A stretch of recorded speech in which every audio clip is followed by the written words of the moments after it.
नमस्कार, स्वागत है। मैं हिमलता तिवारी आज आपको हिंदी शिक्षण योजना में कक्षा 6 की अपना स्थान स्वयं बनाइए भाग 2 लेकर आई हूँ।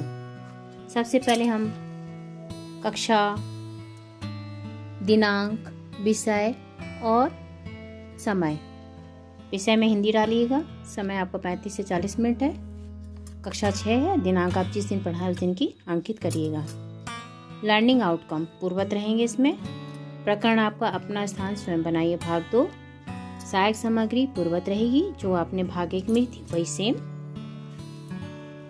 शिक्षण की शुरुआत में चरण, समय और आकलन के तरीके, आप इसमें ये पॉइंट डालना है। शिक्षण की शुरुआत में शिक्षिका बच्चों को पूर्व ज्ञान पर आधारित प्रश्न पूछेगी। सबसे पहले प्रश्न आएगा, अपना स्थान स्वयं बनाइए के लेखक कौन है?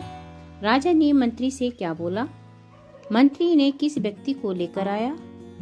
उसमें लेकर आया था। राजा ने युवक को कितने रुपए पर नौकरी पर रखा? युवक राजा की नौकरी पाकर क्यों खुश था? ये इसका विचारणीय प्रश्न रहेगा शिक्षण के दौरान। नेक्स्ट पॉइंट आएगा आपका, सामान बेचकर डैश डैश बना दिया। ये मैंने इसका गद्य लिया है। शिक्षिका बच्चों को पूर्व ज्ञान से जोड़ते हुए कहानी को आगे बढ़ाते हुए गद्य का पूर्ण हाव भाव आरोही अवरोही क्रम में लय के साथ पाठ का वाचन करेगी। गद्य में आए कठिन शब्दों को श्यामपट पर लिखेंगी। शब्द मैंने हैं गवाही, लापरवाही, चुगलखोर और खजांची। ये शब्द हैं, इनको लिखते हैं। इसके पश्चात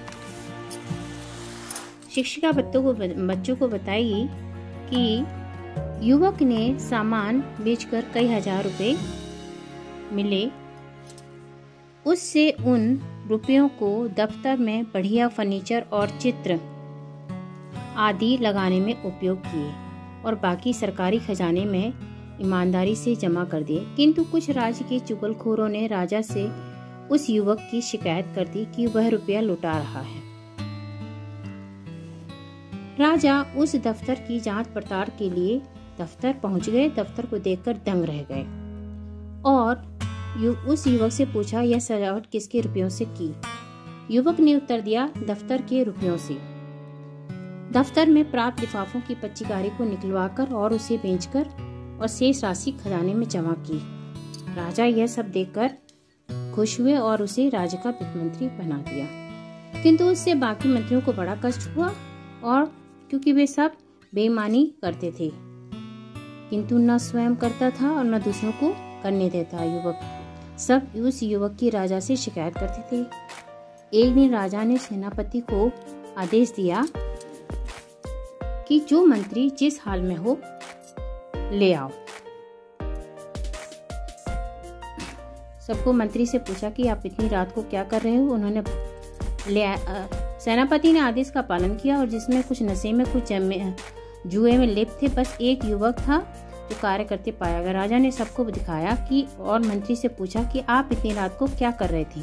उन्होंने बताया कि कुछ कार्य में कमी आई थी, बस यही देख रहा था। राजा खुश हुआ और उसकी मेहनत और लगन ईमानदारी को देखकर राज्य का प्रधानमंत्री घोषित कर दिया। इस कहानी से यह प्रेरणा मिलती है कि आप अपनी मेहनत और ईमानदारी से अपना स्थान स्वयं बना सकते हैं। शिक्षण के बाद शिक्षिका बच्चों को श्यामपट पर लिखे शब्दार्थ उतारने को कहेगी और स्वयं कक्षा में घूम घूम कर अवलोकन करेगी। शिक्षिका बच्चों को गद्य में पर्याय, विपरीत, उपसर्ग और प्रत्यय छांटने को कहेगी। समूह बनाकर एक गतिविधि करा सकती हैं। उनको बच्चों को पर्याय सब लिख करके विपरीत और बच्चों को बांट दीजिए। फिर ये प्रत्येक समूह को आप एक एक बच्चे से पूछ सकते हो। तो इस तरह की गतिविधि आप लोग छोटी कर सकते हो क्लास में। इसके लिए आप ना 10 मिनट का समय देंगे।